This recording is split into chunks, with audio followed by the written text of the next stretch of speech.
Are you Senor Candelas? Yes, I am. But who are you? Some detective? Are you already taking me to Madrid?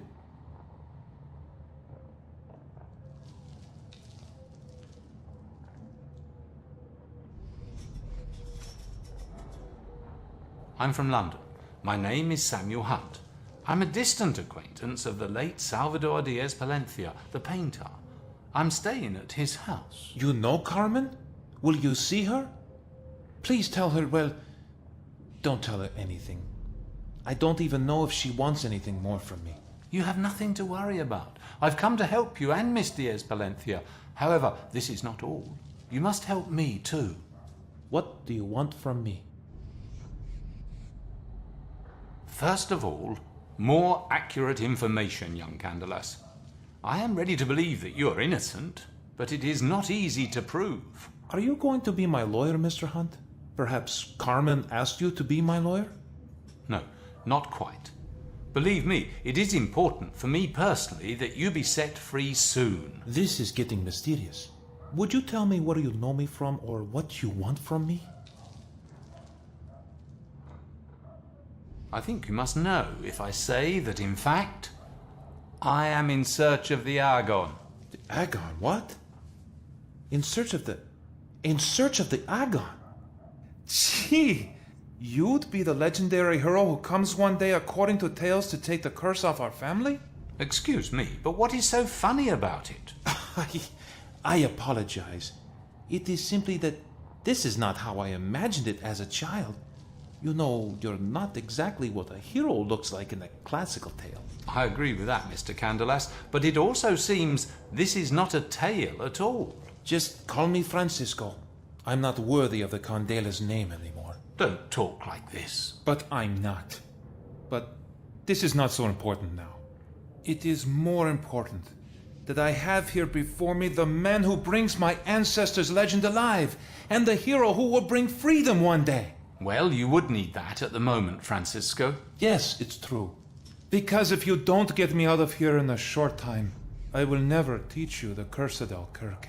Albuquerque? That's the name of the game. According to the tradition, the Moors brought it to Spain hundreds of years ago. They knew it by the name of El Quaquet. Then, thanks to the curse, it was slowly forgotten. I see. I would not like to miss the opportunity to get to know it. Please help me. Let me do everything I can for it. Of course. What are you interested in, Mr. Hunt? I have tried to sniff around in the city. I have discovered a surprising number of details, but you may think they are worth nothing in the absence of your honest confession. Just ask me, Mr. Hunt. I'll answer all your questions. Look, Mr. Hunt, I didn't do it. That sword was important to our family, since it was one of my grandfather's masterpieces.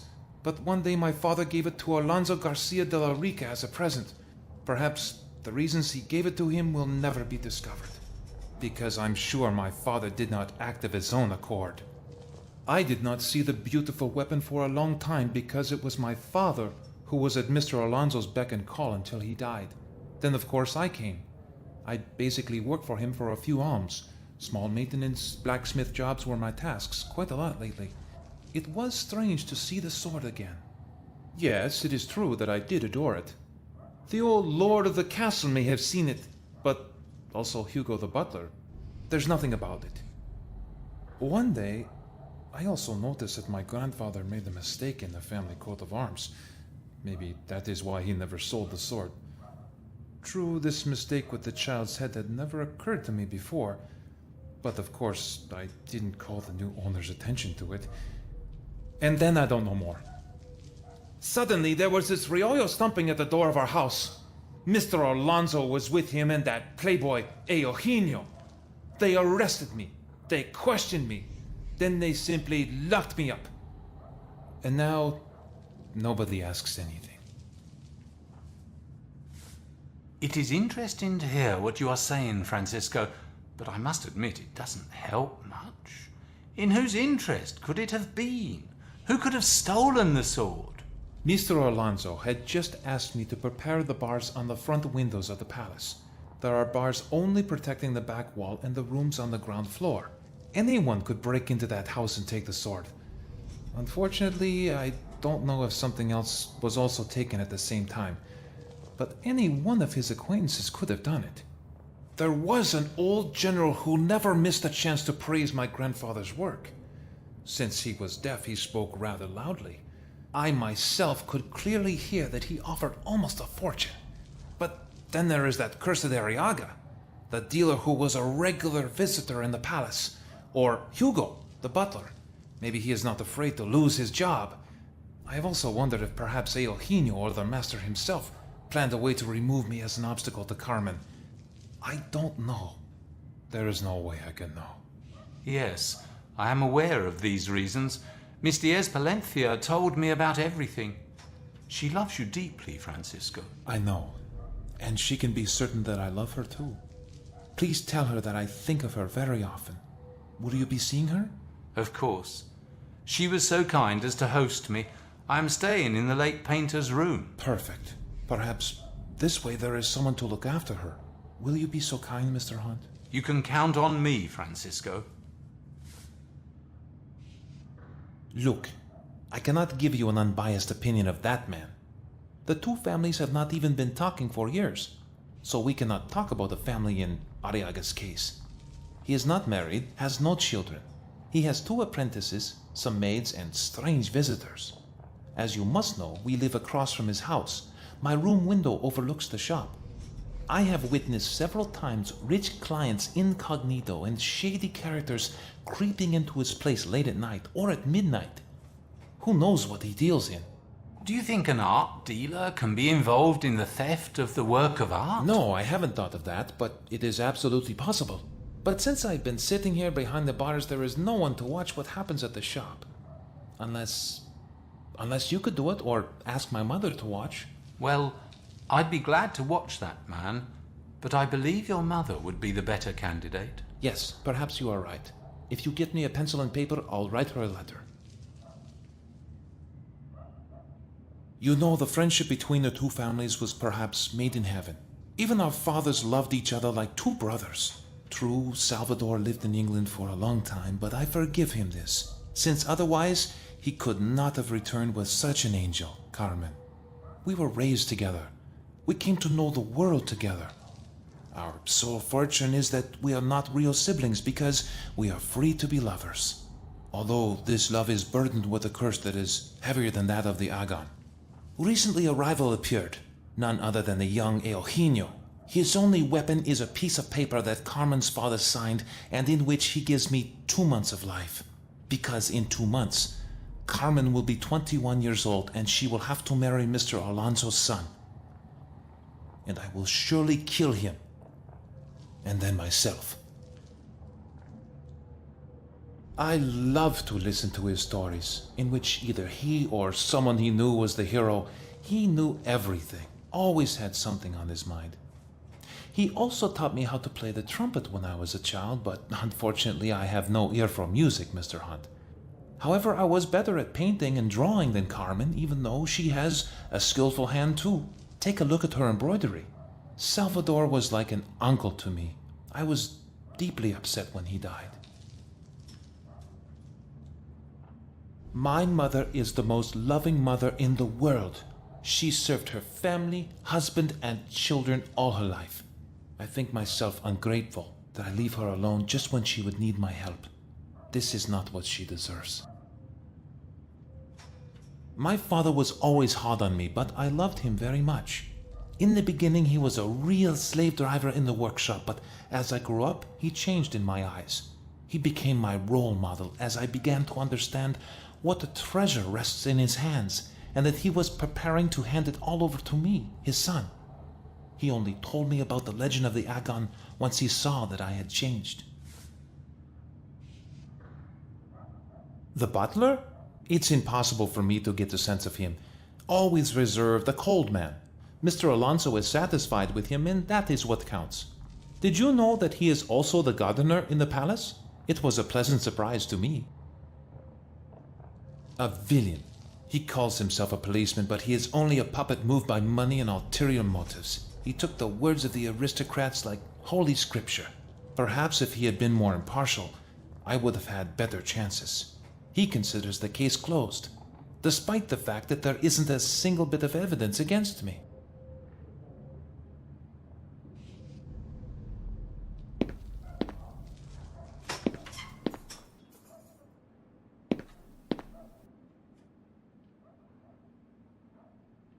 Sergeant, would you please give me a piece of paper and a pencil to write down a few important things?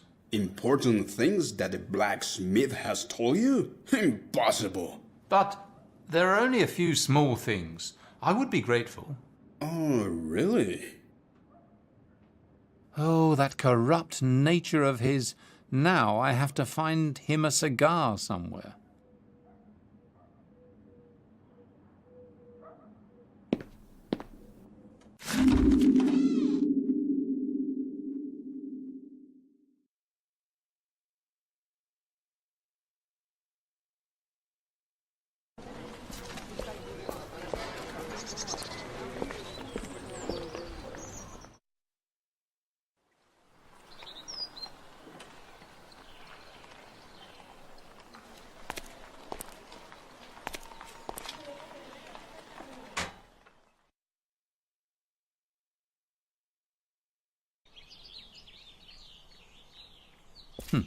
Although Hugo's work as a butler leaves much to be desired, one has to admit that he is an exquisite gardener.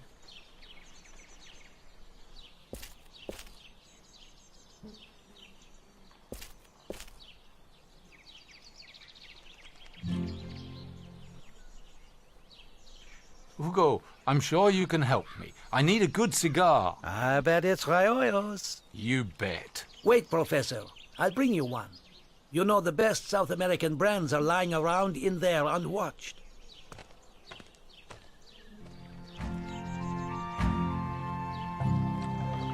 This Frenchman is such a mysterious figure. This opportunity is not to be missed.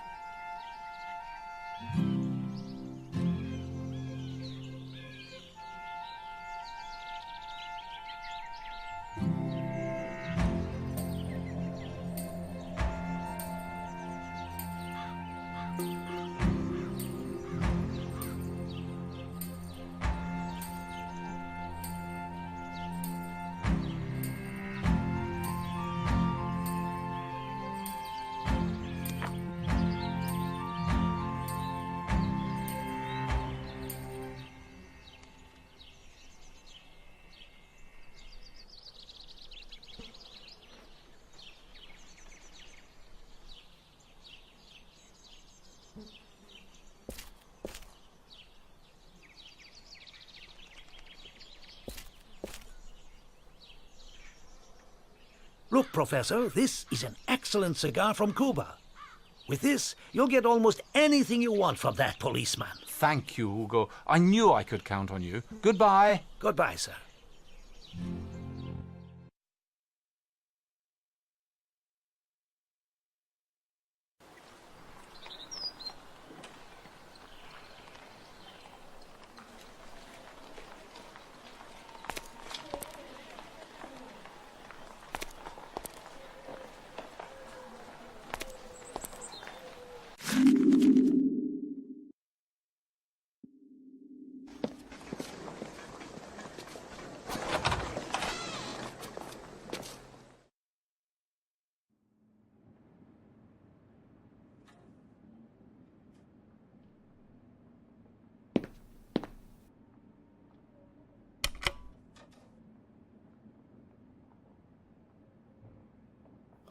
A cigar. Oh, smells divine. It's yours, but please let me use paper and a pencil. What? Well, all right. You'll find paper and pencil there on the desk. Thank you.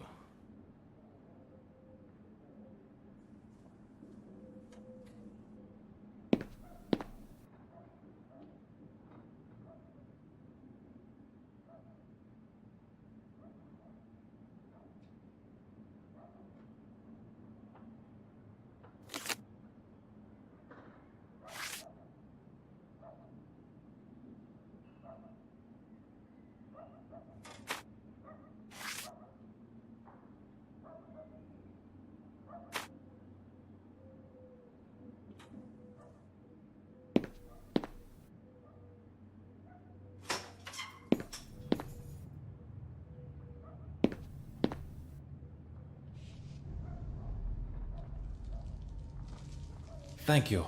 Now write my mother saying you are free to enter our place, that she should let you look around my room and watch Arriaga. Be careful and not to lose sight of him.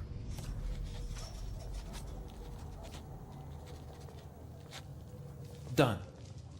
Take her to our house as soon as possible, and tell my mother that I love her very, very much. I am fine. She need not worry about me. I'll do just that, Francisco. Hold out. I'll figure something out. See you later. See you later, Mr. Hunt. I hope you'll succeed.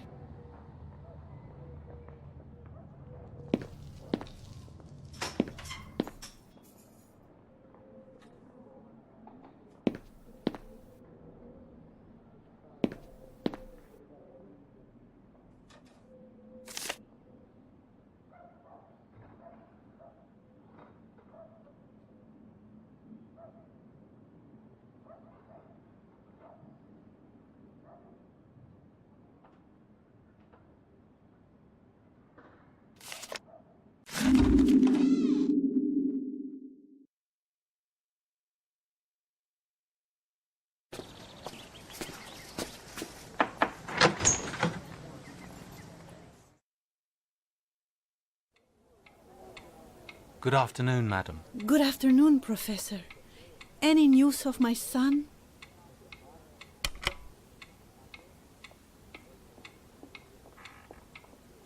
I was admitted into the prison and talked to your son. He asked me to tell you that he is all right, don't worry. He sent this letter to you. You know, I would like to help. You believe in Francisco's innocence, don't you? Yes, without a doubt. I'll do everything I can to have him released. You know, as it turns out, he is the reason I've travelled thousands of miles to the city of Toledo. My son? It is a long story, but I promise I will tell you later. Please read the letter. Francisco asks me to allow you to take a look around our home. Naturally. Please, make yourself at home. If you are interested in my son's room, you will find it upstairs. Thank you, Mrs. Candelas.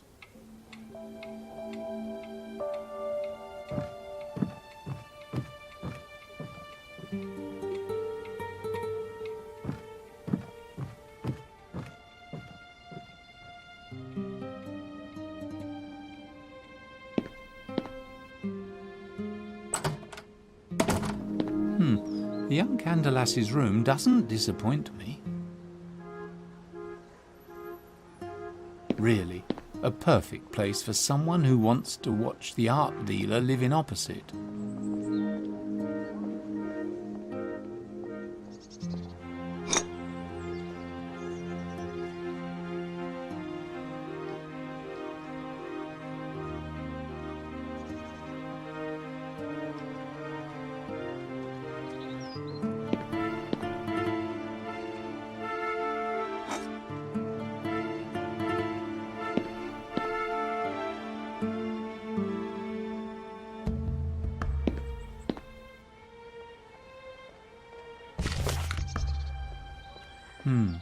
Those photos again.